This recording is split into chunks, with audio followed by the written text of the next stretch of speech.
Hola, en esta ocasión les traigo una historia de terror sobre un demonio que se atrevió a retar al mismo infierno y ganó, pero tuvo sus consecuencias. Quédate y descubre cuál fue su venganza, y no olvides dejar tu me gusta y suscribirte o seguirme. El exiliado del infierno. Capítulo 1. La huida del vencedor. En la oscuridad que existía antes de que el tiempo tuviera nombre, las voces observaban el equilibrio de todas las cosas. Eran espectadores eternos, tan antiguos que el nacimiento de los planetas era para ellos un simple parpadeo en la existencia. Su propósito era mantener la balanza cósmica, y solo en contadas ocasiones intervenían cuando el universo mismo parecía inclinarse hacia un abismo del que no podría regresar. Fue en una de esas raras intervenciones que se dirigieron a la conciencia destrozada del exiliado.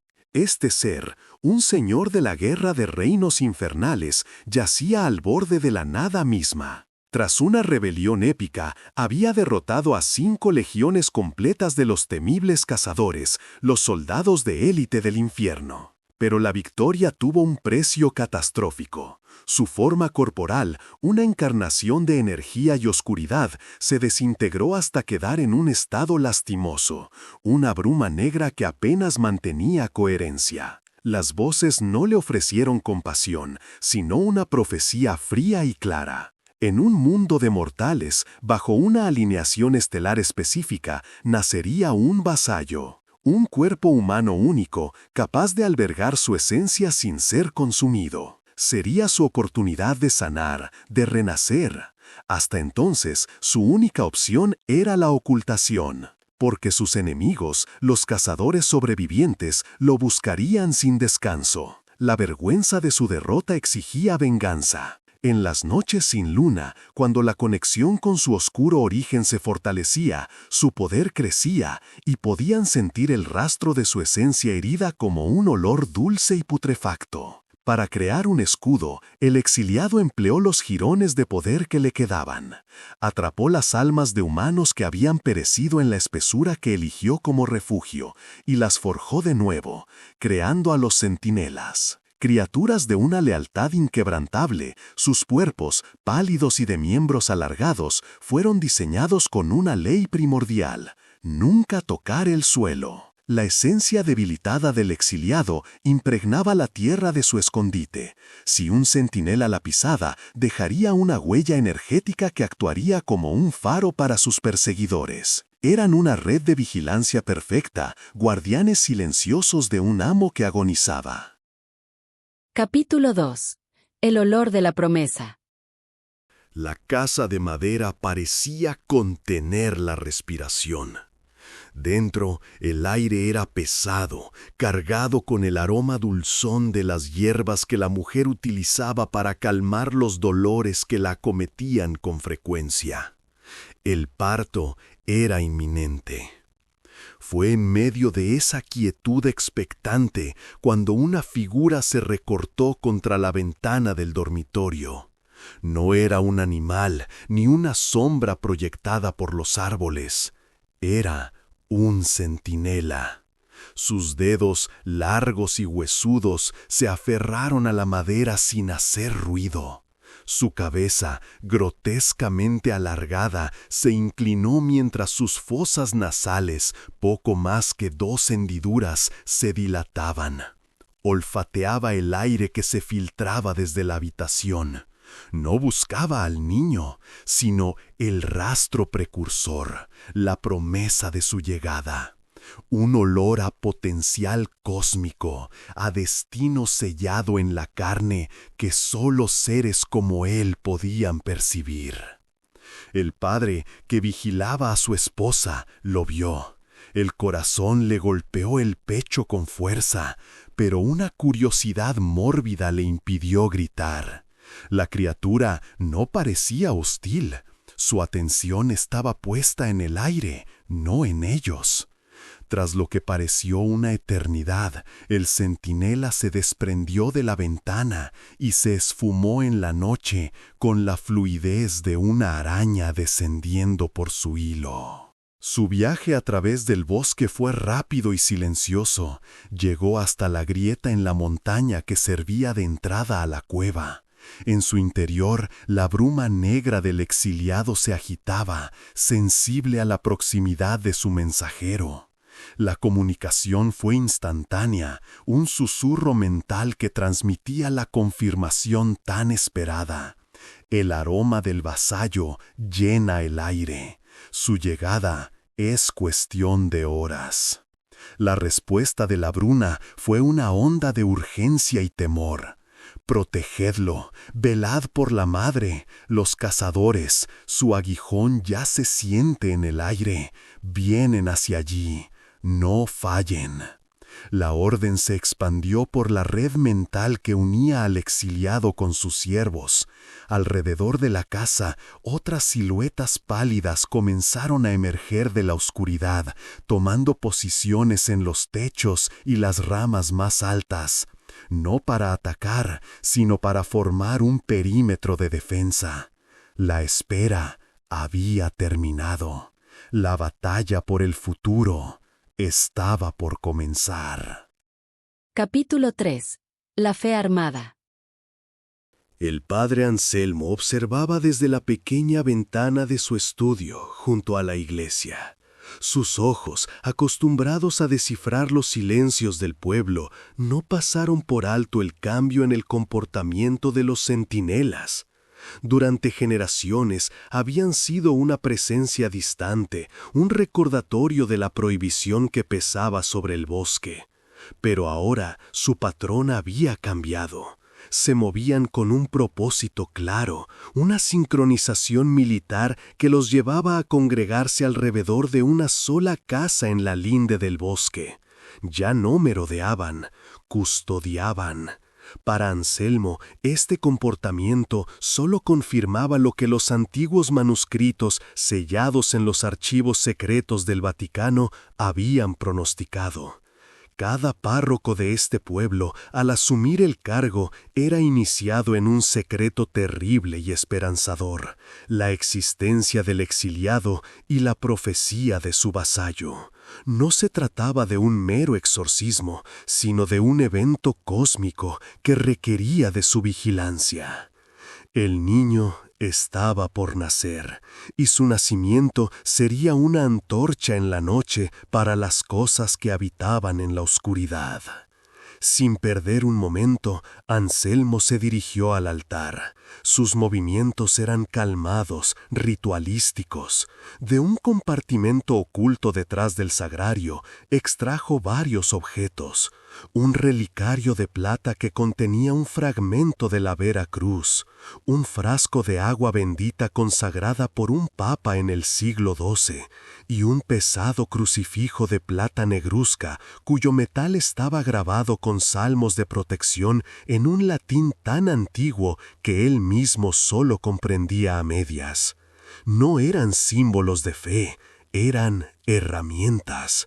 Su misión no era solo rezar, sino plantar cara a la oscuridad con la autoridad que le había sido conferida por siglos de conocimiento. Se preparaba no para un asedio de hombres, sino para una guerra entre sombras. Capítulo 4. La sangre, el acero y la luz. La noche se volvió tinta. La luna, complaciente, se escondió completamente, entregando el mundo a una oscuridad casi sólida. Y en ese manto de ausencia, los dolores de parto de la mujer se intensificaron, coincidiendo con el primer aullido que rasgó el silencio desde las profundidades del bosque. No era el sonido de un animal, sino una vibración gutural que prometía carnicería. Los cazadores habían llegado. Sus formas, altas y encorvadas, se materializaron entre los árboles. Docenas de pares de ojos rojos, como brasas avivadas por un viento infernal, avanzaron hacia el pueblo. No con la furia ciega de las bestias, sino con la disciplina fría de soldados que conocen su objetivo. Los centinelas no esperaron a que traspasaran el límite del bosque. Cayendo desde las alturas como aves de presa espectrales, se abalanzaron sobre ellos. La batalla fue un choque de pesadillas. El sonido de las garras de los cazadores desgarrando la carne pálida y quebradiza de los centinelas se mezclaba con los chillidos agudos de estos últimos y los rugidos de furia de los invasores. Era una danza mortal silenciosa para los aldeanos, que observaban aterrorizados desde detrás de sus ventanas cerradas, solo iluminada por el destello esporádico de los ojos rojos y el movimiento fantasmagórico de los guardianes. Fue entonces cuando las puertas de la iglesia se abrieron de par en par. El padre Anselmo salió, no con sus vestiduras litúrgicas, sino con una túnica oscura y sencilla. En su mano derecha sostenía el crucifijo de plata que ya comenzaba a emitir un tenue resplandor. Detrás de él, un grupo de aldeanos, armados con hoces, hachas y antorchas, se congregó, sus rostros pálidos pero determinados. «Escúchenme», gritó Anselmo, su voz cortando el aire cargado de terror. «Esas sombras pálidas en los techos son nuestros aliados, nos defienden.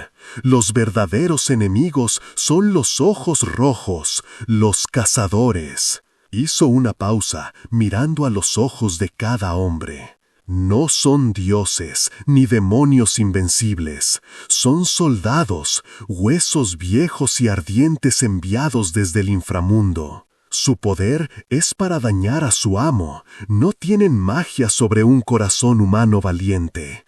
Pero cuidado, sus garras son reales y sus golpes mortales.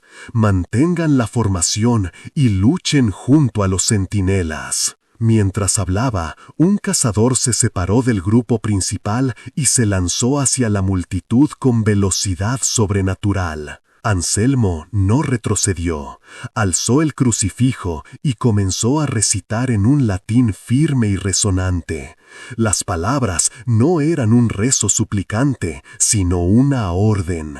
El crucifijo estalló en un haz de luz celestial, blanca y tan pura, que hizo gritar al cazador, no de dolor físico, sino de una agonía espiritual. La criatura se retorció, chamuscada por la luz, antes de retroceder hacia las sombras, humeante. Fue la señal que necesitaban los aldeanos.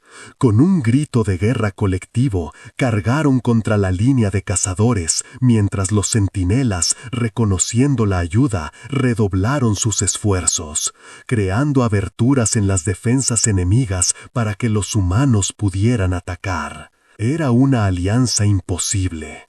El acero y la fe humana, junto a la carne y el hueso de los guardianes espectrales, contra la oscuridad pura de los cazadores. Y en el centro de ese torbellino, desde la casa asediada, el primer llanto de un recién nacido se elevó, frágil y poderoso a la vez. El niño había nacido.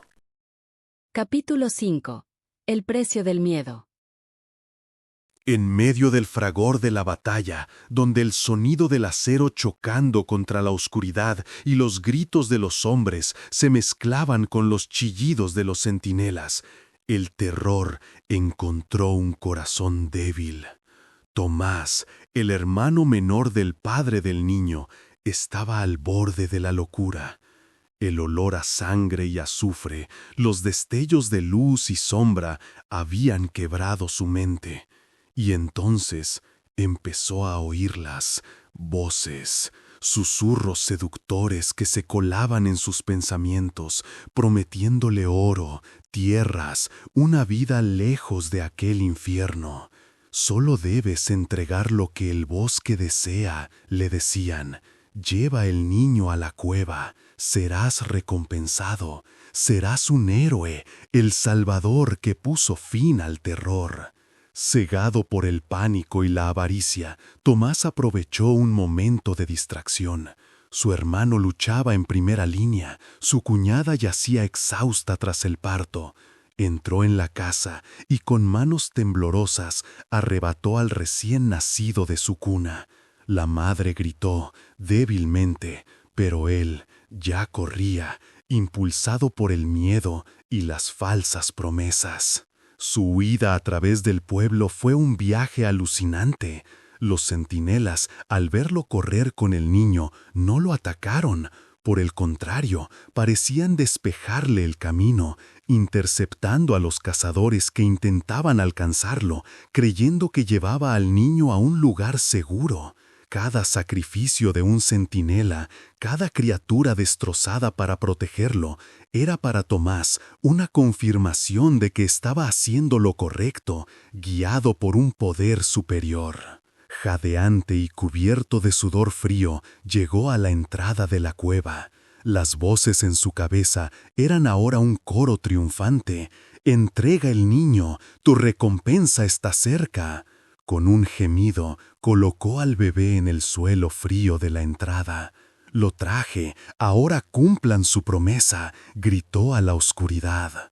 La bruma negra fluyó desde las profundidades de la grieta, no con violencia, sino con una lentitud casi reverencial, como un médico que se acerca a un paciente grave. Envolvió al niño con suavidad, acunándolo. Tomás contuvo la respiración, esperando ver aparecer riquezas, pero las voces se apagaron de golpe. Solo quedó el silencio absoluto de la cueva y la repentina y horrorosa comprensión de su acto, cuando vio a su hermano y a su cuñada llegar, con los rostros descompuestos por un dolor que trascendía el entendimiento. Capítulo final. El silencio azul. El padre corrió hacia la cueva, su corazón convertido en un nudo de rabia y desesperación. Esperaba encontrar una abominación, un ser deforme que se riera de su dolor. Encontró a su hijo tendido en el suelo de piedra, tranquilo, como si durmiera plácidamente. No había rastro de la bruma. El aire dentro de la cueva era frío y quieto, como el de una montaña cualquiera. Con lágrimas recorriendo su rostro sucio de hollín y sangre, tomó al bebé en sus brazos. El niño estaba caliente, vivo, y entonces abrió los ojos. Eran sus ojos, los ojos claros e inocentes de un recién nacido. No había fuego blanco, ni negrura absoluta, solo una paz profunda. En ese instante de alivio abrumador, una presencia llenó la entrada de la cueva, el cazador más grande de todos, una bestia cuyas cicatrices de 1000 batallas brillaban débilmente, bloqueaba la salida. Sus ojos rojos centellearon con un hambre final al ver a su objetivo indefenso. Se alzó sobre sus patas traseras y una garra negra y humeante se preparó para el golpe que acabaría con el vasallo y con el hombre que lo sostenía. El padre se apretó contra su hijo, cerró los ojos y esperó el impacto. Pero el impacto nunca llegó. El niño, tranquilo en el abrazo de su padre, simplemente volteó a mirar al cazador. No hubo un destello cegador, ni un rugido sobrenatural, solo el silencio. Bajo esa mirada serena e infantil, el cuerpo del cazador comenzó a vibrar. Un humo azul eléctrico, frío y silencioso, brotó de sus poros. Llamas del mismo color azul que no emitían calor sino un frío glacial lo envolvieron. La bestia no gritó de dolor, sino de una confusión absoluta, de un terror primordial ante algo que no podía comprender.